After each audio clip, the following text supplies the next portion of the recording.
Bueno, vamos a rogar que vayan tomando asiento para comenzar después de la pausa café. Pues tenemos todavía la alegría de continuar la jornada, una jornada intensa, una jornada que nos alegra el comité organizador, porque vemos que es... ¿Me escuchan? ¿Me escuchan? Yo creo que ahora sí. Muy bien. Pues vamos ya pidiendo a los asistentes que vayan tomando asiento porque, bueno, continúa la jornada y es un placer para mí poder estar moderando esta mesa después de la pausa café, porque nos acompaña una charla que ya verán que es muy, muy interesante y que continúa y conecta con algunos de los temas que ya se han iniciado por la mañana y que nuestra compañera Lorena ya adelantaba, así un poquito de spoiler. Tengo el placer de presentarles a la doctora Arantxa Fernández Rivas. Arantxa es jefa de sección de psiquiatría infantil y jefa de estudios de formación sanitaria especializada del Hospital Universitario de Basurto. Codirige el experto universitario en intervenciones psicoterapéuticas basadas en terapia dialéctica conductual que organiza con la Universidad de Deusto y la Fundación OMI. Y es responsable, junto con profesionales de educación, Begoña Garamendi, del proyecto de resiliencia y currículum socioemocional en alumnado adolescente en Vizcaya. Le voy a pedir que pueda incorporarse en la sala y adelante, Arantxa. Como en otras mesas, vamos a tener tiempo también para recoger las preguntas de los asistentes online y también pues, les animo luego a poder participar. Muchas gracias, Arantxa. A todos y sobre todo agradeceros, Celso, todos el comité organizador por invitarme a estar aquí en vuestro hospital. Es una auténtica delicia y a la Fundación ABA también por esta invitación, ¿no? Yo me voy a centrar, como antes decía Lorena, en un programa que llevamos en Vizcaya. Desde el 16 empezamos, 17 ya entrando, impartiéndolo de promoción de la salud mental. ¿Vale? Veis que se llama Programa de Resiliencia y Currículo Socioemocional en Alumnado Adolescente en Vizcaya. Vamos a leer unas reflexiones que son de unos auténticos expertos, ¿no? Yo lo que llevo diciendo en estos últimos años es que quiero ser maltesa. Yo quiero parecerme a los malteses, no quiero parecerme a los noruegos ni a los finlandeses, tampoco a los holandeses. No sueño con parecerme a los ingleses, me vale con ser maltesa. Los malteses nos llevan un montón de años luz en trabajar en currículo socioemocional y en promoción de la salud mental. Estas son reflexiones de malteses. Juegan con la ventaja de que ellos e Inglaterra se han formado juntos y entonces se aprovecha, ¿no?, de ese gran adelanto. Pero bueno, es verdad que son tremendamente potentes. Bien, pues Cefai lo que dice es que para establecerse por sí mismos de modo autónomo como ciudadanos resilientes en este mundo de continuos cambios, y fijaros con la pandemia, los jóvenes necesitarán tener competencias y recursos para poder conseguir sus metas, resolver problemas de modo efectivo, establecer relaciones sanas y mantener su propio bienestar psicológico y social. Y añade que también necesitan ser equipados con habilidades para ser flexibles en los cambios, creativos en la resolución de problemas y efectivos en la toma de decisiones. Fijaros que esto lo firmaban en el 2009, pero es verdad que todavía ahora queda muchísimo más potente, como más en vigor. Y esta formación que deberíamos aportar a todos nuestros jóvenes no solo va a ser un enriquecimiento para ellos, sino que va a ser un beneficio para la sociedad en conjunto, ¿no? Y por eso es la importancia de promover la resiliencia y promover la salud mental. Y esto, que parece que lo estamos hablando ahora como si fuera algo moderno, pues en realidad es bastante antiguo. Se empieza a hablar de la promoción de la salud en la primera conferencia de la Organización Mundial de la Salud, es la primera conferencia internacional de promoción de la salud en Ottawa, 1986. Habrá gente aquí que no había nacido en 1986, ¿no? En esa primera conferencia, que el objetivo, ya veis, era salud para todos en el año 2000, lo que se concluyen, ¿no?, es con la famosa Carta de Ottawa, en la que se plantean unas acciones de promoción de la salud. Y dentro de esas acciones de promoción de la salud, ¿no?, ya ves que ahí he subrayado varias, pero vamos a destacar especialmente dos. Una, que pinto en azul, desarrollar habilidades personales, y estas deben ser facilitadas en el colegio, en el hogar, en el trabajo y en la comunidad. Eso lo decíamos en el 86. Y también nos decían en el 86 que había que reorientar los servicios de salud porque el papel del sector de la salud debe moverse cada vez más en una dirección de promoción de la salud, más allá de la responsabilidad de seguir proporcionando los servicios clínicos y terapéuticos. Ha llovido mucho y ahora nos creemos en el 2023 que somos modernos, ¿no? Han ido avanzando las cosas y, por ejemplo, la OMS ya insiste también en que no solo hay que hacer la promoción de la salud, sino la promoción de la salud mental. La pandemia lo ha puesto en valor y, por ejemplo, aquí tenemos la definición en uno de los últimos informes de la OMS en lo que es la promoción y prevención de salud mental, específicamente en el adolescente. Son intervenciones de promoción que van orientadas a fortalecer la capacidad para regular las emociones, potenciar alternativas a los comportamientos de riesgo, desarrollar la resiliencia para gestionar situaciones difíciles o adversas y promover entornos y redes sociales favorables, y podemos seguir leyendo la definición. Con lo que es verdad que todas estas recomendaciones están ahí, están en insistencia, están en vigor. Bien, y podemos empezar a pensar, que esta es un poco la idea, ¿no? ¿Cómo se puede hacer promoción de la salud mental en el entorno escolar? Tenemos el modo clásico, el que veníamos haciendo, ¿no? En la charla anterior ya lo hemos dicho, venimos coordinándonos con los centros escolares de siempre, de toda una vida, ¿no? Que es el clínico va al centro escolar, como entre comillas. Vas presencial o es vía telefónica, te conectas con el orientador, orientadora, con el tutor, tutora. Ese es un trabajo histórico que estoy de acuerdo contigo que tiene que seguir. O sea, eso no va a desaparecer en la vida, ¿no? Tendremos que seguir compartiendo nuestro trabajo en el beneficio de nuestros pacientes. Pero ya estamos viendo que eso no es suficiente, ¿no? Ya se ha visto que ese modo nos sirve además únicamente para intervenir en aquel alumnado que tiene trastorno mental. Y vamos a ver que estaríamos hablando de un 5% en las aulas, pero no estamos hablando, por lo tanto, de promoción de la salud mental. ¿Cómo podemos llegar a que sea un abordaje universal? Tenemos entonces que bajar a los centros y tenemos que formar al profesorado para que el profesorado, una vez formado en currículum socioemocional, que se llama, va a ser capaz de poder implementar esa formación en el centro y curso tras curso, clase tras clase, se va generalizando esa formación y se convierte en el entorno donde se pone en práctica esa enseñanza, no solo en la clase, sino en el recreo, en el autobús escolar, en el entrar, en el salir, en todo. Y acaba formando parte del ambiente del centro escolar. Es lo que acaba formando parte como si fuera el milieu terapéutico, que diríamos los de salud mental, ¿no?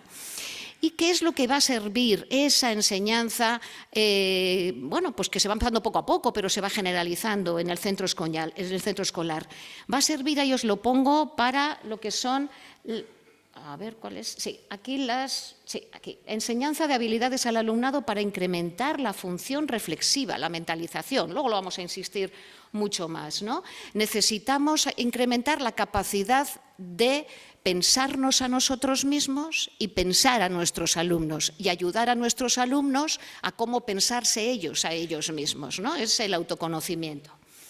Y va a ser, como os digo, una formación progresiva y que también en la expansión deberemos incluir también a las familias. Y podremos acabar desarrollando, y esto ya será la guinda, ¿no?, desarrollar comunidades resilientes a través de incrementar la función reflexiva. ¿Eso a dónde es el final? ¿Dónde se llega? Tenemos todos los centros, imaginaros un centro en el que todo el alumnado puede estar formado de este currículo socioemocional, el profesorado también, y entonces aquí sí se puede incluso mejorar digamos, la formación y el bienestar del profesorado por agentes externos, que seguiremos siendo los de salud mental, pero nosotros solamente tenemos contacto con los profesores, no en la promoción universal con el alumnado, y ahí lo que se plantea es que se puedan hacer intervenciones en grupo, con supervisión, ¿no? Nosotros los de salud mental como supervisión de los grupos del profesorado para seguir manteniendo la línea de lo que es la promoción universal. Por lo tanto, lo que queremos es incrementar autoconocimiento, autorreflexión, función reflexiva, mentalización, introspección, como lo queráis llamar. Puede que os suene un término muy psico, pero en realidad es el único término que nos sirve para pensarnos.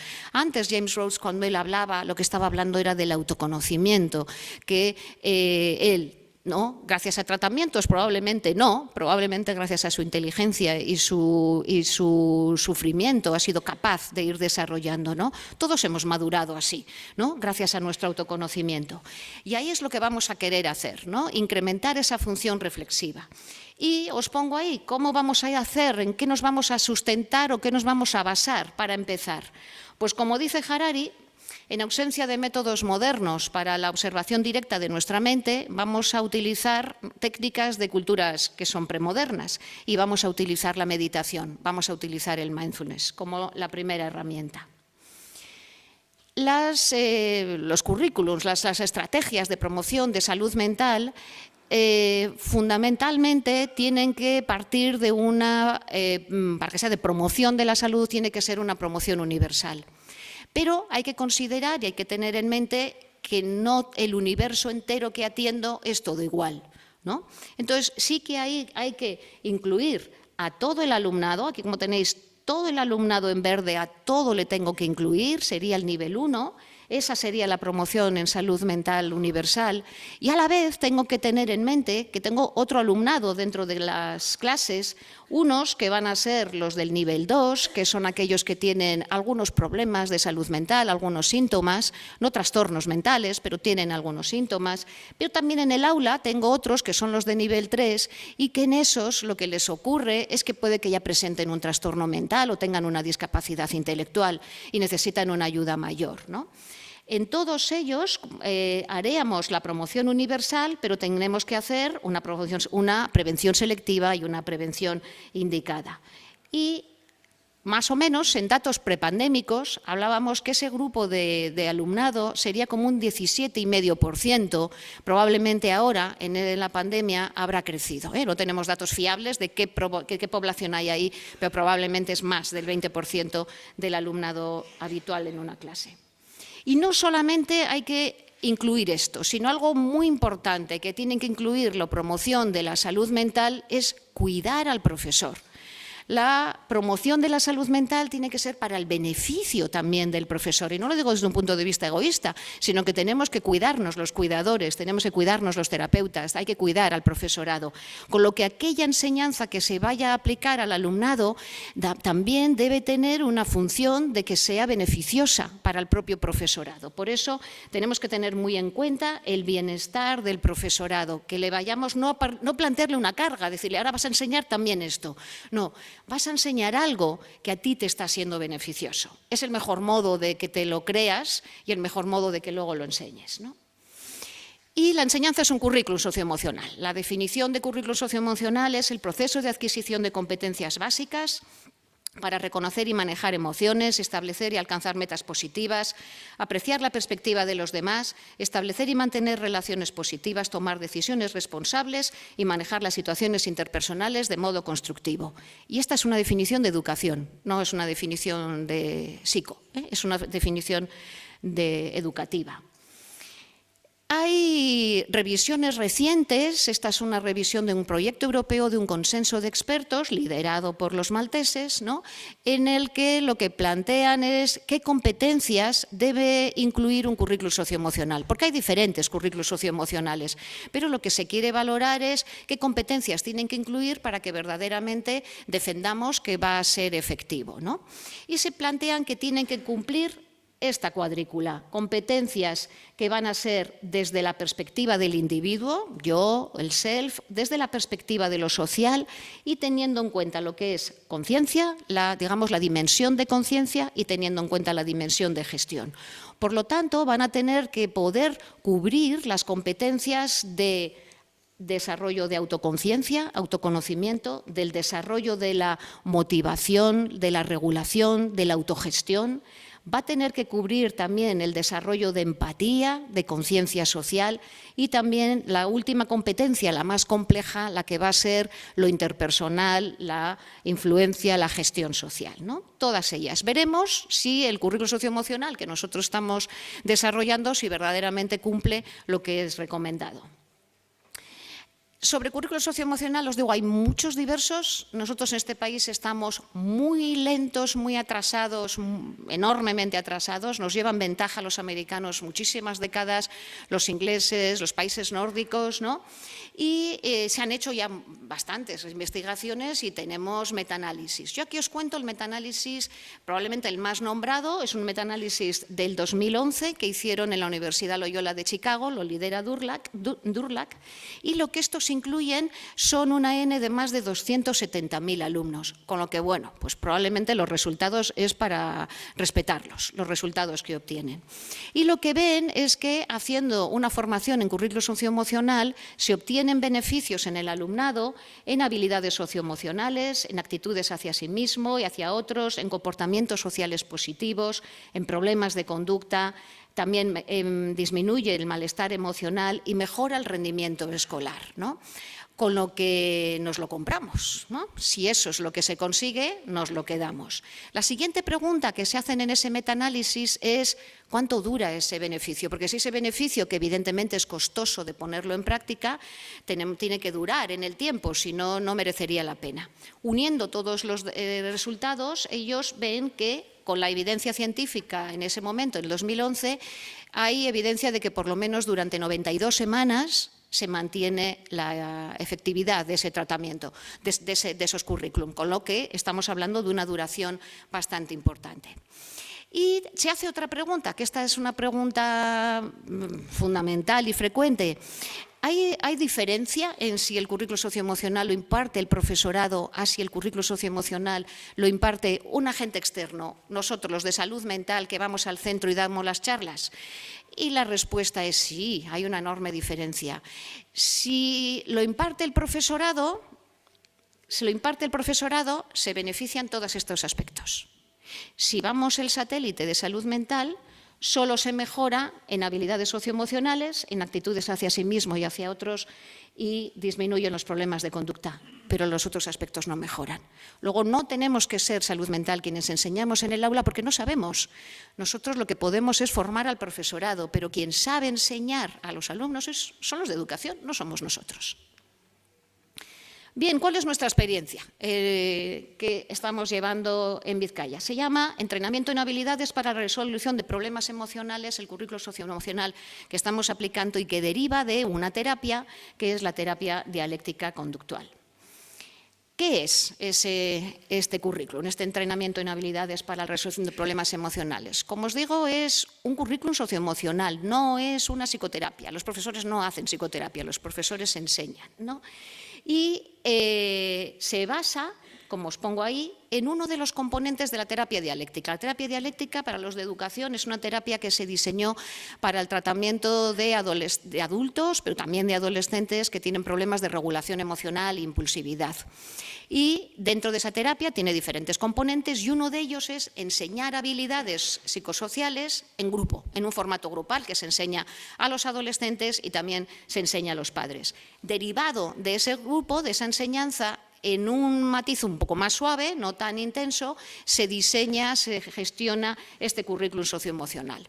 Es un currículum socioemocional que los de salud enseñamos al profesorado. La formación nosotros que les impartimos es una formación de 33 horas y el profesorado está recibiendo como alumno durante sus 20 horas de grupo para poder ver la perspectiva de cómo después tendrá que enseñar, ¿no?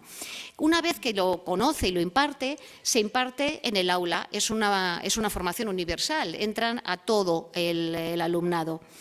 Se empieza, ya os voy a contar un poquillo, se empieza con el concepto de dialéctica basada en la teoría de Hegel y después se van enseñando 4 habilidades que ahora os voy comentando con un camino que va desde la aceptación, por lo tanto de la introspección, a las habilidades de cambio. Está diseñado el currículum para impartirlo a lo largo de todo el curso escolar con una sesión semanal, 30 sesiones, pero es verdad que se puede abreviar, simplificar Ir más lento, ir más rápido. Bueno, si queréis luego os contamos un poco más nuestra experiencia, pero el diseño inicial es ese. ¿Y quién hace la formación? La formación la hace el profesorado previamente formado.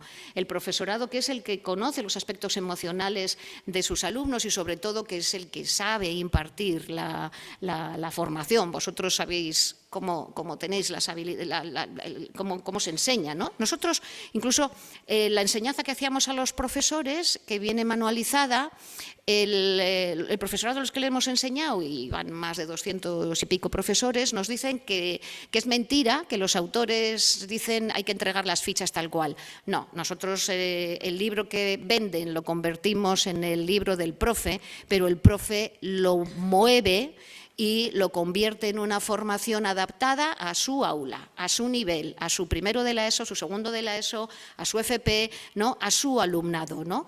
A su alumnado porque le conoce, no es tan sencillo como hace una fotocopia y entrégalo en la clase, ¿no?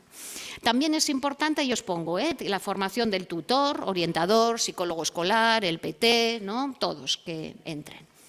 Estas son las habilidades que se van a ir enseñando. Primero, mindfulness, que es la cimentación. Y mindfulness va a ir encaminada a la introspección y también para ayudar a enfocar la atención. Tolerancia al malestar, que va encaminada también a la impulsividad. Después, regulación de las emociones, que es para ser capaz de manejar mejor esas emociones. Y efectividad interpersonal, que vamos encaminados a lo más complejo todavía, que son los problemas interpersonales. Por lo tanto, todas estas habilidades que les vamos a ir enseñando, ¿no? Tanto a nosotros al profesorado y el profesorado después al alumnado, lo que va a servir es como el guión, como la cimentación, como la estructura a través de la cual me voy a ir ordenadamente pensando. Yo a mí mismo ordenadamente ayudando a que le transmito esa estructura al alumnado para que ellos se piensen, ¿no? Bajo ese esquema. Por lo tanto, vamos a trabajar autoconocimiento y vamos a trabajar metacognición con ellos, ¿no? Y no solo eso, sino también algo que hemos dicho antes que es muy importante. Estas habilidades venimos de saber en la evidencia científica de la clínica que ayudan al bienestar de todos y cada uno de nosotros. Con lo que es verdad que estas habilidades, y siempre nos lo dice el profesorado, les ayudan a su propio bienestar en el aula y en el día a día. Bien, en dialéctica, ¿qué enseñamos? Enseñamos la idea de Hegel. ¿Os acordáis que es toda idea en sí mismo tiene un opuesto? La tesis tiene en sí mismo un opuesto, la antítesis, y si uno las dos ideas, creo una nueva idea, la síntesis, y me he movido, ya he construido un cambio, ¿no? Es una nueva posición, un nuevo punto de vista. Fijaros qué impresionante enseñar eso a los adolescentes en una etapa de la vida en la que suelen tener un pensamiento polarizado, de blancos, de negros, ¿no? Y el ayudarles a ese posicionamiento. Ayuda a intervenir y a desarrollar el pensamiento crítico, ¿no? Y les va a ayudar muchísimo más a la reflexión. Los adolescentes, según la terapia dialéctica, que os lo pongo, los consideramos un fracaso dialéctico en esa etapa de la vida, porque son muy, muy extremistas. Bien, dialéctica es un día, una clase, y a partir de ahí entramos ya con las habilidades. Primero el mindfulness. Mindfulness se va a hacer mindfulness adaptado, son pequeños juegos de mindfulness que van a ser en la especie de la lupa con la que me miro y la lupa con la que miro a otros, ¿no? Es el método, ¿no?, para conocer nuestra mente, y la definición es atención plena, ¿verdad?, en el momento presente, estando alerta de los juicios de valor que me van a surgir y a la vez intentando no aferrarme al momento presente. Es una habilidad que lo que va a trabajar fundamentalmente es autoconciencia, pero es fundamental, es el hormigón sobre el que después vamos a seguir construyendo el edificio de las demás habilidades. En este currículum socioemocional se enseña al principio mindfulness, después se van pasando las demás habilidades, pero cada día, cada sesión de esas 30 sesiones se empieza con un juego de mindfulness. Y además, cuando se enseñan las otras habilidades y se ha acabado, se vuelve a hacer un repaso de mindfulness, porque mindfulness va a ser lo fundamental. Como os digo, es la cimentación. Les enseñamos, por ejemplo, esto, que son los estados mentales. Les decimos que de este modo arbitrario, sencillo, la mente está dividida en estos 3 estados y tenemos que ir detectando determinando si es el estado de mente racional, aquella mente objetiva basada en hechos, la que toca que piense en este momento, o es la mente racional, aquella que está basada en las emociones, la que toca que decida en este momento lo que yo hago, o no, o resulta que es la mente sabia, que es aquella que une todo, ¿no? Además de acordarse del aprendizaje implícito de circunstancias anteriores en la vida, ¿no? En tolerancia al malestar vamos a dar un paso más para adelante. Tolerancia al malestar también es una habilidad de aceptación y aquí vamos a trabajar ya no solo autoconciencia, que la vamos a seguir teniendo presente por el mindfulness, sino que tenemos que trabajar autocontrol y autogestión. Es una parte de habilidades, las llamamos estrategias de supervivencia a las crisis y van a abordar la impulsividad. Y también les enseñamos otras habilidades y hablamos de unos temas que normalmente en esta cultura occidental nuestra no se habla, que es de aceptar la realidad tal cual es, aunque no te guste, ¿no? Es cómo colocarte en circunstancias de vida en las que te trae un problema que tú no puedes resolver y cómo ponerte en el modo más adaptativo para poder vivir ese momento de tu vida, ¿no? Después se pasan a regulación de las emociones. Aquí ya empezamos a enseñar a cómo cambiar, ¿no? En regulación de las emociones, por supuesto que seguimos trabajando autoconciencia, porque voy a tener que hacer una introspección basada en el mindfulness de cómo darme cuenta de qué estado emocional es el que tengo, pero también estoy trabajando autogestión porque vamos a ir ayudándoles a cómo ir siendo más capaces de funcionar de un modo más adecuado en la regulación emocional, pero subo un escalafón más y ya empiezo a tener conciencia social y empatía, porque en regulación de las emociones les vamos a hacer mucho énfasis en cuál es el lenguaje no verbal, cómo yo expreso la emoción y cómo es capaz de leerlo en el otro. Este es el esquema mínimo sobre el que vamos a ayudarles a que se entiendan qué ocurre en una circunstancia determinada. Es parecido con lo que antes comentaba Susana, ¿no? Es una base cognitivo-conductual en la que evidentemente es muy importante tener en presente el cuerpo. La experimentación de la emoción es fundamental, da muchísima información, no hay que obviarla, ¿no? Entonces, les enseñamos en cómo en una situación determinada, qué es lo que el pensamiento me surge, qué experiencia física me hace sentir, cómo expreso esa emoción, qué emoción es la que estoy sintiendo y qué es lo que me hace hacer o qué es lo que hago, ¿no? Y a partir de este esquema se les van enseñando técnicas de cómo cambiar la respuesta emocional. Imaginaos que han decidido pegar un portazo, levantarse del examen y marcharse, como la siguiente vez pues que la acción no sea me levanto y me marcho, ¿no? Y pueda ser igual una más adaptativa. ¿Y por qué parar mucho en emociones? Porque las emociones son fundamentales para el aprendizaje. Eso lo hemos vivido ya todos en estos momentos, ¿no? Son fundamentales en el pensar, en la priorización de las decisiones, en la planificación, en cómo anticipar las decisiones, en cómo decidir, ¿no? Es fundamental. Damasio bien nos lo dice, necesitamos el valor que la emoción otorga a los resultados para decidir entre ellos, si no, no sabemos con qué quedarnos, ¿no? Si no, las decisiones pueden ser igualmente válidas todas y no todas son igualmente válidas, ¿no? Por eso es importante incluir emociones en el aprendizaje. Y la última de las habilidades que les vamos a enseñar es efectividad interpersonal. Ahí ya unimos todo, complejizamos, porque es en el momento de la relación interpersonal tenemos que trabajar ¿quién soy yo? Autoconciencia, tenemos que trabajar la autogestión, el autocontrol, la autorregulación, la motivación, pero también la empatía, la conciencia social y lo último ya yo entrando en la sociedad, yo entrando en la gestión social. Se les enseñan muchos aspectos y aquí os señalo uno muy importante que es el de la validación, que antes James Rhodes lo ha adelantado, ¿no? Exacto, el ejemplo que le ha puesto es inigualable. Eso es un ejemplo de validación, ¿no?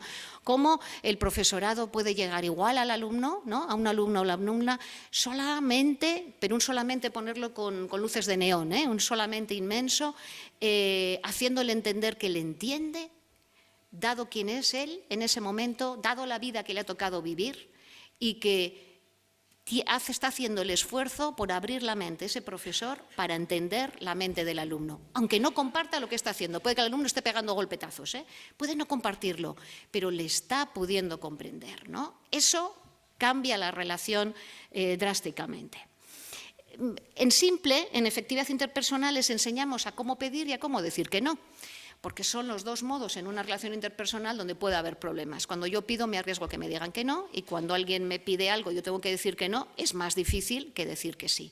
y les vamos a simplificar aparentemente, haciéndoles ver como que lo que tenemos que pensar es en quién soy yo, en quién es el otro dentro de la relación y ese objetivo. Y les enseñamos como técnicas para cada uno de estos 3 apartados. Bien, y por lo tanto, repasando este consenso de expertos que decíamos de las competencias que debe incluir un currículo socioemocional, pues vemos que el entrenamiento en habilidades para la resolución de problemas emocionales lo cubre. Cubre porque con Mindfulness trabajamos fundamentalmente en la autoconciencia, pero es verdad que creciendo con tolerancia al malestar pasamos también a trabajar autogestión. La empatía y la conciencia social, además de los anteriores, se trabaja con regulación de las emociones y efectividad interpersonal lo trabaja absolutamente todo. Vale. ¿Y cómo hila esto con el currículum LOMLOE? Que lo tenemos ahí en la mesa, ¿no?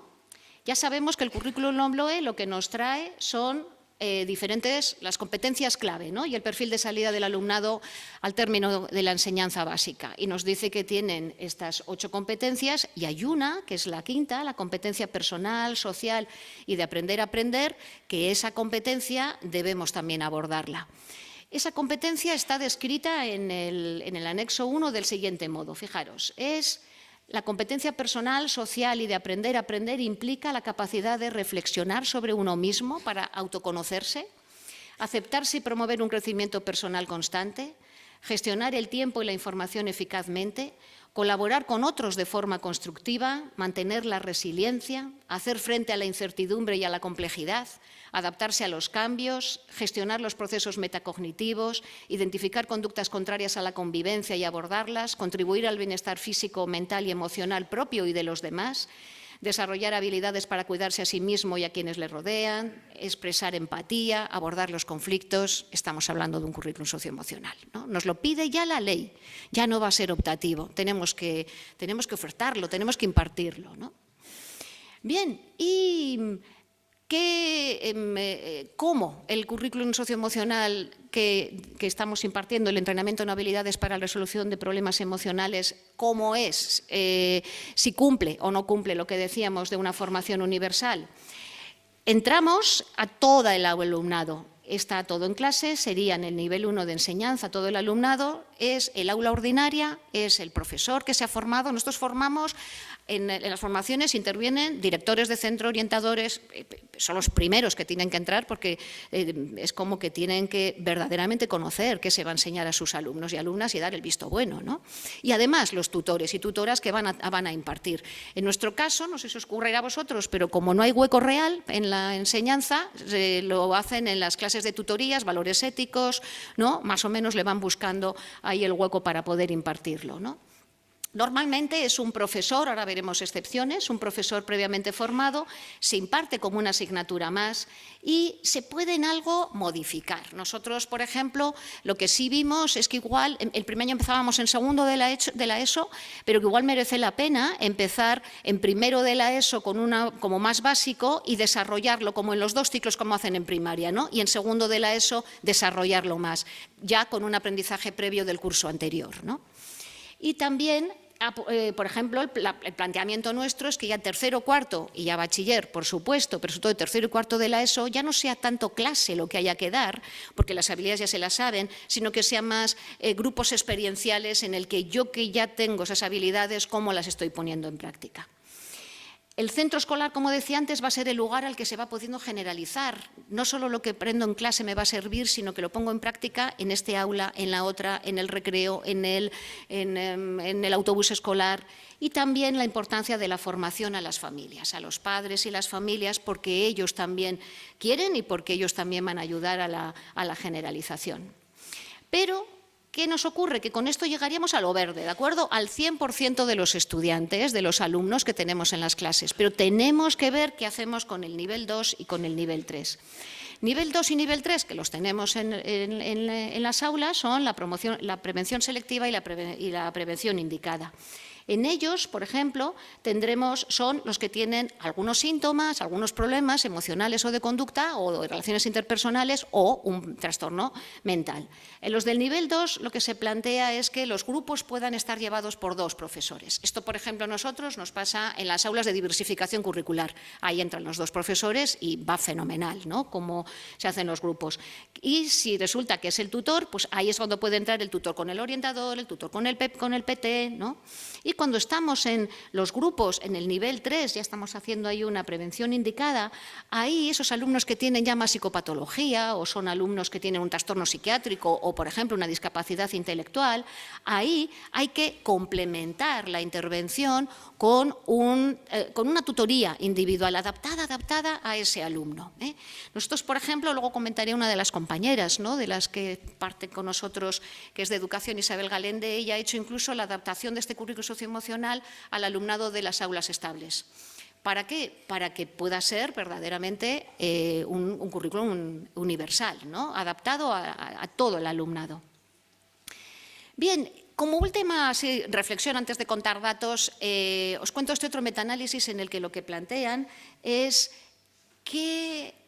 cómo es la experiencia de los alumnos de nivel 2 y 3, ¿no? Los alumnos que tienen algunos problemas emocionales o conductuales en su vida en el centro escolar, ¿qué experiencia del centro escolar tienen? Y fijaros que lo que plantean es el rechazo, el ser etiquetados, ¿no?, el ser percibidos negativamente por otros, el ser percibidos negativamente por los profesores. Eso menoscaba la autoestima y les lleva a sentirse rechazados y, por supuesto, incrementa el estigma, ¿no? También lo que comentan, ¿no?, es que otra de sus experiencias es la presión por el rendimiento escolar sin sentirse tan apoyados emocionalmente, ¿no? Y lo sienten como una presión absolutamente de no me entienden, y a la vez aquellos en los que sí se les ha llegado a comprender, ¿no?, tiene un impacto muy positivo en el aprendizaje después, el hecho de que el profesorado haya entendido tus dificultades emocionales en ese momento de tu vida, ¿no? Otro de los aspectos negativos que cuentan de la experiencia escolar este tipo de alumnado es que frecuentemente desarrollan una mala relación con el profesorado. Y generalmente ellos dicen que ha sido secundario a sentirse incomprendidos, a sentirse no escuchados, a sentirse no apoyados, ¿no? Y también lo que plantean es que hay un aspecto fundamental, es la pertenencia, el sentirse uno más en el aula, el que haya una vinculación, porque la falta de conexión lo que les hace es sentirse estigmatizados y desconectados. Y también que no se les ha entendido que ese comportamiento disruptivo que presentaban era un modo de comunicar una necesidad no satisfecha, que toda conducta quiere decir un mensaje y que hay que intentar leer por debajo de ahí, ¿no? Bien, entonces, teniendo un poco en cuenta todo esto, ¿no?, yo ahí un poco lo que os planteo es, fijaros si sois los profesores que vais a impartir este currículo socioemocional, en qué medida se podría prevenir que vuestra posición no fuera la que luego estos alumnos dicen, ¿no? Con la perspección desde dialéctica ya vamos a decir que uno con el alumno, mi verdad y su verdad, las dos hay que unirlas, ¿no? Con mindfulness estaré en alerta de intentar que mi juicio de valor no me limite. Tendré que ir, como decimos en mindfulness, con mente de principiante, como si fuera la primera vez que veo a este alumno. Tendré que aceptar radicalmente las situaciones que me va trayendo en la vida y utilizaré habilidades de regulación de las emociones y de efectividad interpersonal, incluso para abordarle con la importancia de lo que es la validación a ese alumno o alumna con los problemas conductuales. Y rápidamente os cuento nuestra historia. Nosotros empezamos ya, como hace más de 14 años, empezando con un programa completo de terapia dialéctica conductual para adolescentes y para adultos, y a partir de ahí los pacientes nos decían, esto me lo tenían que haber enseñado el grupo, me lo tenían que haber enseñado en casa, y los padres nos decían, nos lo tienen que haber enseñado en casa. Hicimos una de las investigaciones, que fue un premio EMNIA, y es la tesis de Eva Sesma, en la que lo repetían, es una compañera del equipo. Y entonces, en el 2016, se publica la adaptación de ese grupo de entrenamiento de habilidades a currículum socioemocional, y nosotros todos los años, prepandémicos, hacíamos una jornada en los marzos de terapia dialéctica conductual. Y en el 2017 lo que hacemos es centrarla en esto, en promoción de la salud mental. Y vienen gente de centros escolares de allí de Vizcaya. No sé si conocéis, en el País Vasco los centros escolares tienen como una estructura supracomarcal y son comarcas que tienen un centro, se llaman berritzegunes, viene a ser como un centro de orientación pedagógica, y esos berritzegunes son los que supervisan, orientan a una comarca de centros escolares, desde infantil hasta bachillerato, todos incluidos. Vale, pues entonces una de esas comarcas dice: yo lo quiero, quiero para mis centros, y empezamos en ese otoño a la formación de esos primeros centros, y a partir de ahí, pues año a año hemos ido continuando. Se pudo hacer también gracias a que el Departamento de Educación entonces tenía unas ayudas económicas a proyectos de innovación educativa. Esa fue la entrada económica para poder hacer este proyecto. Bueno, se van formando a los profesorado, como os voy diciendo, alumnado generalmente de ESO. Es verdad que ha habido algún alumnado de último ciclo de primaria, también FPs, bachilleratos es el más fácil de hacer. Y en el 2019-2021, parte presencial 19-2021 con pandemia, parte online, hacemos la formación a los padres, a las familias. Y después en el 21, una formación online. El reto es cómo hilar, cómo alinear este currículum desde qué es lo que hay que acabar dando en secundaria y cómo hilo en educación infantil. Esta fue una formación dirigida a toda la comunidad autónoma vasca, al profesorado, para poder ver desde cómo empiezo en el infantil para poder llegar a desarrollar todo este currículum ahí al final. Datos un poco rápidos cuento, en la comarca en la que hemos ido recogiendo los datos, que es la de Basauri y Galdácano. En el curso 2017-18 recogimos datos de todo el alumnado, que fueron 866 a los que se les implementó, los profesores que se formaron dieron de esos 14 centros. En el 18-19, 935 alumnos, algunos habían recibido la formación el año anterior, con lo que algunos lo recibieron 2 años, otros solo 1, y ese año pudimos coger también un grupo control de un centro en el que unos centros en los que había clases que no tenían profesores formados. Entonces, al final, esta es nuestra N en la que tenemos medida.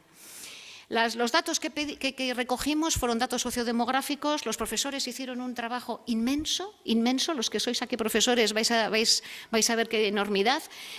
Pasaron un instrumento que se llama el SDQ y ellos lo valoraban a los alumnos pre y post la intervención. Los alumnos también lo rellenaban, valorándose ellos. Y después los alumnos también rellenaban la escala de autoestima de Rosenberg y la de mindfulness, la MASA. Además, incluíamos calificaciones escolares y la satisfacción de alumnos y profesores. Os pongo rapidísimamente, para acabar estos datos, datos del primer año. Solo vamos a hablar del SDQ porque es el que mida y más aspectos socioemocionales. Esos 866 alumnos eran mayoritariamente segundo de la ESO. Fijaros, para que veáis que no era fácil, tienen un 32% de desfase curricular, o sea que 1/3 de esos alumnos han repetido al menos un curso, no está nada mal. 2 minutos me dejas, gracias.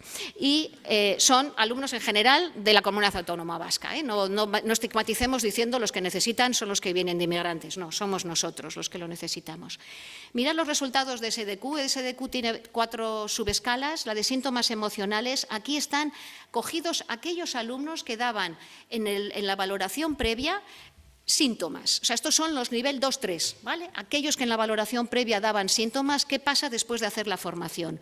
Esto es valorado por alumnos y aquí valorado por profesores. Y veis cómo en la valoración previa partían de un nivel en el alumnado que era en rango no normal y en la valoración post pasan a un rango normal. Y valorados por profesores lo mismo, en la valoración previa la media es en un rango no normal y se pasa a un rango normal. En problemas de conducta, de 866 alumnos, 188 tenían problemas de conducta, según los alumnos. Es un nivel lamentable. Y ocurre lo mismo, como veis, ¿no? La valoración previa de estos estaban en un 4,88, por lo tanto, dentro de lo que es no normal, límite no normal y baja ostensiblemente después de la formación, y lo mismo en la valoración por los profesores, ¿no? Como ellos detectan menos alumnado con problemas de conducta, pero como de un nivel absolutamente no normal baja a un nivel límite. En hiperactividad, mucho más alta, 248, prácticamente una cuarta parte o más de los alumnos sienten que son hiperactivos, y tenemos un nivel previo en rango límite alto que pasa a rango normal, y en el profesorado están en rango, ya veis que es no normal, y pasan a un rango límite. Los problemas con los compañeros, ya veis, 103 casos por un lado, ¿no?, con una valoración en rango límite en la valoración previa que pasa a normal, y en el caso del profesorado en una valoración que ya veis que es en rango no normal y que después de la intervención pasa a un rango normal. Y la conducta prosocial, que también es importante de valorar, ¿no? Teníamos 194 alumnos que ellos pensaban que no tenían habilidades prosociales, y como su media es en rango no normal, y sin embargo, tras la valoración, tras la intervención, mejora a un nivel normal. Y aquí tenemos lo mismo, 283 alumnos, a más de una cuarta parte, el profesorado que le faltan habilidades prosociales, y cómo, partiendo de unos niveles de rango no normal, se pasa a un nivel límite en algunos normal. Por lo tanto, resultados con los alumnos: aprenden habilidades socioemocionales, se sienten capacitados y se valoran más a ellos. Sienten una mayor implicación con el profesorado. De verdad que los profesores que impartían las clases tenían su asignatura ya regalada, ¿no? Ya no caían mal las matemáticas, ya no caía mal la física, ¿no? Ya todo va mejor. Valoran la experiencia de un modo muy positivo, ayudan a superar la estigmatización de presentar problemas emocionales y resuelve problemas graves de conducta en el aula. ¿Y el profesorado qué es lo que ve? Que aprende procedimientos y estrategias que necesita para formar a los alumnos y se sienten competentes. Se ven respaldados y valorados por el equipo directivo, porque fueron los primeros que dieron el paso adelante en todos los centros, ¿no? Se resuelven situaciones del aula ahí, como un contexto más de aprendizaje, y ven la necesidad de, evidentemente, implantar todo este currículum en el día a día, en la dinámica diaria, ¿no? Por lo tanto, es importante promover la resiliencia, tiene que ser en el centro escolar la promoción de la salud mental, porque es el único lugar en el que es universal. El currículo socioemocional aporta beneficios al alumnado y al profesorado, y por lo tanto va a ser a la sociedad en su conjunto. Y este currículo socioemocional es un currículum que se puede aprender, que se puede enseñar y que tiene efectividad demostrada. Y aquí tenéis un poco el equipo de los que somos de salud mental, ¿no? Los tres somos psiquiatras infantiles del Hospital de Basurto, y los de educación de lo que llamamos el Berrichegune Basauri Galdakao, ¿no?, que es Begoña Garamendi, que es la directora, Marisabel Austegui, y Isabel Galende, que no es de ese Berrichegune, pero es una veteranísima, que la tenemos jubilada, pero no la dejamos jubilar. Y gracias también a la Fundación OMIE, lo mismo que aquí, fundaciones os apoyan, allí también la Fundación OMIE nos ha apoyado, y es por lo que también se ha podido tirar para adelante. Publicidad de que tenemos la jornada el 20 de abril, si os animáis hablaremos también de estos aspectos, contaremos más resultados de este proyecto, y vendrá David Colley, que es un gran experto en estos temas de la Universidad de Oxford Brookes en Reino Unido. Y esto es todo. Venga, muchas gracias.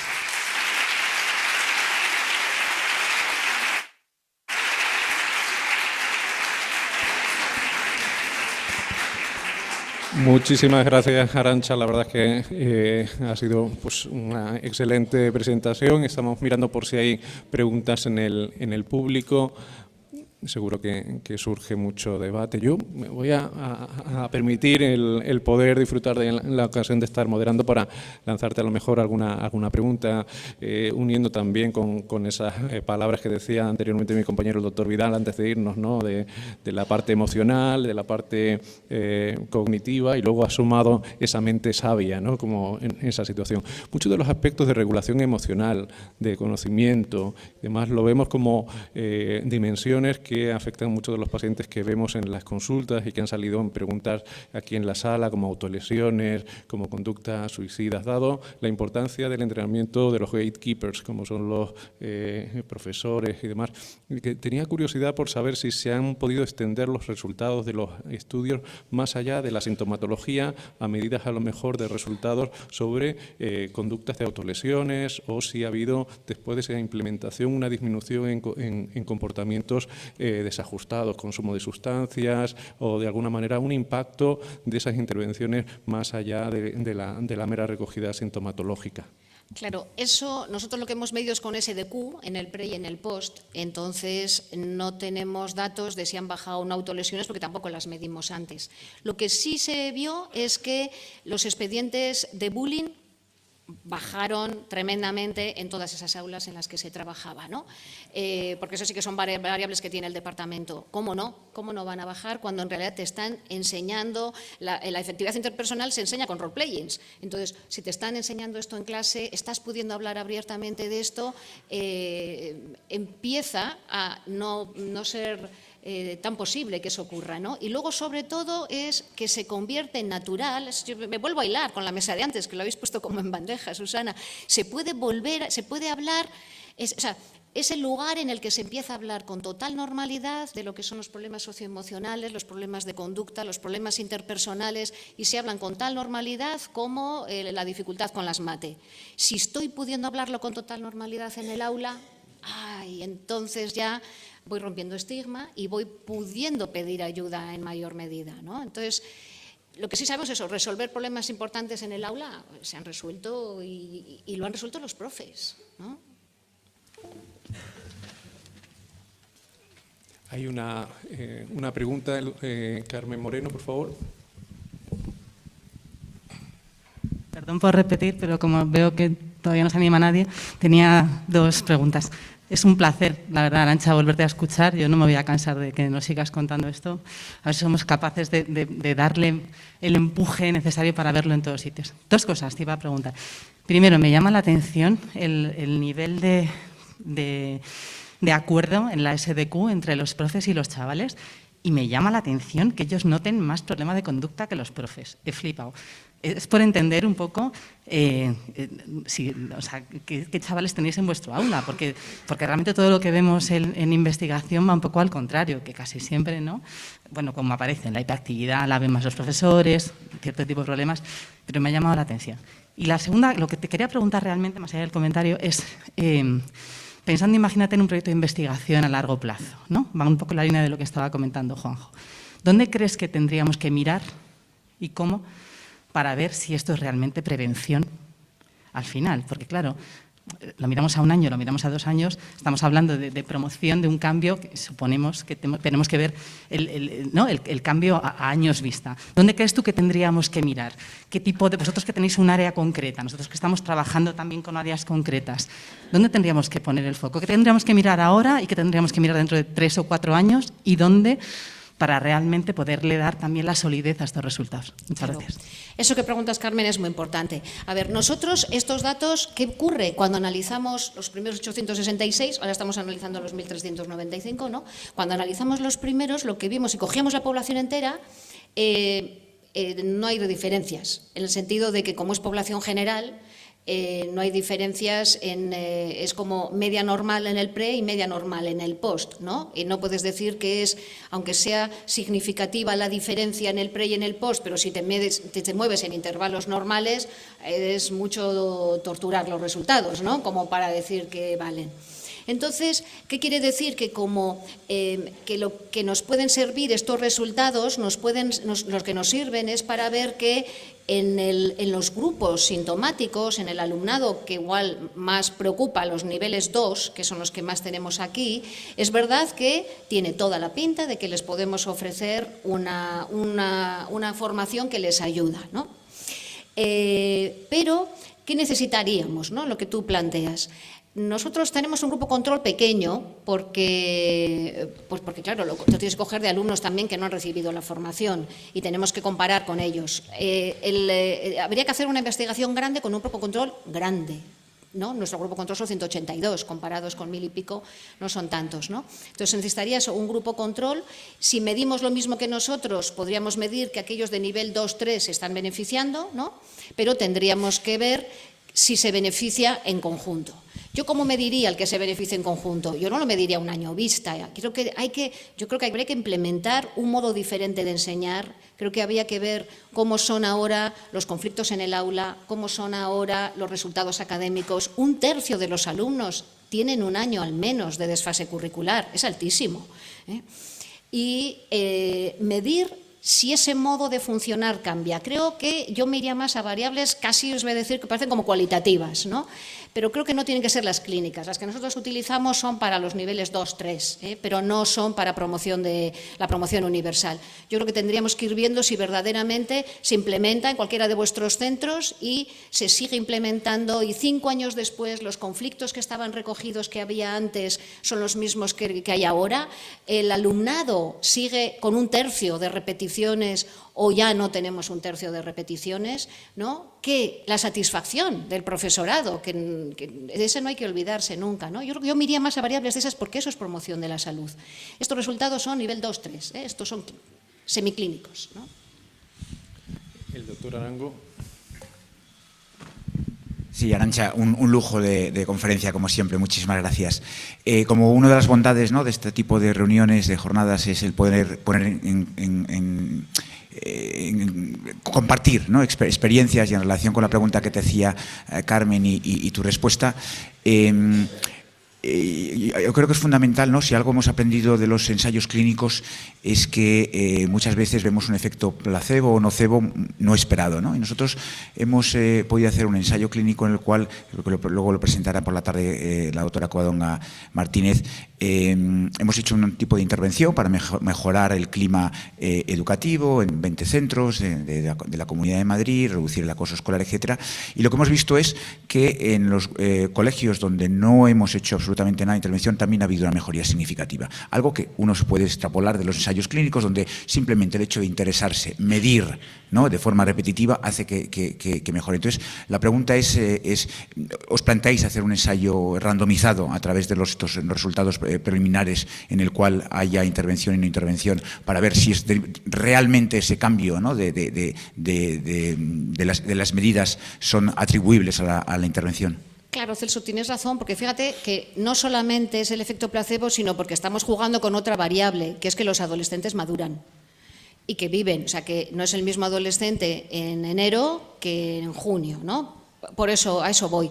Nosotros el segundo año pudimos coger controles, pero son pocos. Luego también nos pasó que la motivación de los controles era menor que la de los casos, en el sentido de que los controles pasaron de rellenar los cuestionarios en el final de cursos. Los cuestionarios los rellenaban a principio y final de curso, pero como ellos no recibían la formación, pues fueron como más olvidadizos, por así decirlo, ¿no?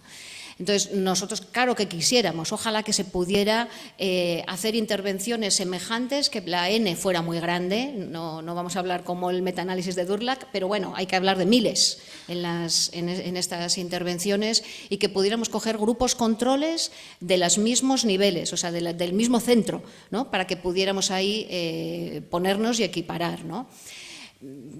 Tenemos que unir fuerzas. Yo creo que si vosotros os animáis, ¿no?, ahí habrá que ir uniendo fuerzas, y hay que usar el mismo currículum, ¿eh? Eso es lo que se han hecho otros. Hay que utilizar el mismo, formar a profesorado y luego hacer unas mediciones semejantes. Pero sí que hay que hacerlo. Se nos quedan preguntas también en el tintero. Estaba aquí por el ordenador llamándonos la pregunta sobre si habría que implementar el currículum en edades inferiores, en etapas educativas inferiores, en infantil y en primaria. Seguro que esa pregunta sí, ha salido. La respuesta es sí, Lo que pasa es que este currículum, hay muchos diferentes currículum, ¿eh? Yo no digo que este sea el mejor del mundo, sino es el que yo sé, ¿no? Perdonad. Entonces, este currículum está ideado para adolescentes, porque a donde llega necesita... fijaros, esa función reflexiva, esos conceptos, necesito ya bastante desarrollo de pensamiento abstracto, con lo que no lo puedo implementar en tercero de primaria, tal cual. Pero eso no quiere decir que yo me lo pongo, pero esto es como hiláis las asignaturas. Yo sé a dónde tengo que llegar en matemáticas de segundo de la ESO. Y entonces, para llegar a ese nivel de matemáticas segundo de la ESO, hilo currículum y sé lo que tengo que dar en cuarto de primaria, ¿no? Esto es lo mismo. Entonces, ¿dónde empezaríamos en infantil? Evidentemente en el reconocimiento emocional, poner nombre a las emociones y mindfulness, ¿no? Y de ahí ir progresando, ¿no?, en el desarrollo. Creo que tenemos tiempo para una pregunta más. No sé si tenemos garganta para responder. ¿Estás bien para poder responder, Arantxa? ¿Sí? Pues Ángela, voy yo, por favor. Sí. Arantxa, yo me uno a los comentarios de Celso y de Carmen, muy agradecida por esta ponencia. Me gustaría preguntarte, has mencionado algo del trabajo con familias, de entrenamiento con familias. ¿Nos podrías contar un poquito más o apuntar? Lo de familias nos lo truncó la pandemia, entonces lo hicimos... no podíamos traer a los padres a hacer los grupos en los centros escolares, eran 14 centros. Entonces lo que hacíamos era, lo tuvimos que resumir mucho, no se podía hacer en 30 sesiones, ni mucho menos, y lo que hacíamos era enseñarles una habilidad cada día y los convocábamos en cines, salones de actos de institutos, ¿no? Y los hacíamos en 2 zonas, esto ya habéis visto que es Basauri y Galdácano, son 2 grandes pueblos y zonas alrededor, entonces uno en Basauri y otro en Galdácano, 2 días seguidos a las tardes les hacíamos la formación a los padres. Nos pilló la pandemia y entonces las 2 últimas hubo que hacerlo online. La verdad que era súper divertido con los padres porque contaban todo y estaban súper interesados, ¿no? Yo creo que eso es obligatorio, no podemos plantear que se puede hacer una actividad de una intervención de promoción de la salud mental a espaldas de las familias, o sea, más allá de que evidentemente antes de que empezáramos todo esto, cada uno de los directores y tutores de los centros les informaron, firmaron sus consentimientos, etcétera, etcétera, pero que más allá de que hagas eso, tienes que impartirles también a ellos la formación, ¿no? Y eso tendríamos que hacerlo más, pero bueno, lo retomaremos. Pues muchísimas gracias de nuevo, Arantxa. Continuamos, que tenemos la siguiente mesa y nos toca bajar. Muchas gracias a todos por la atención.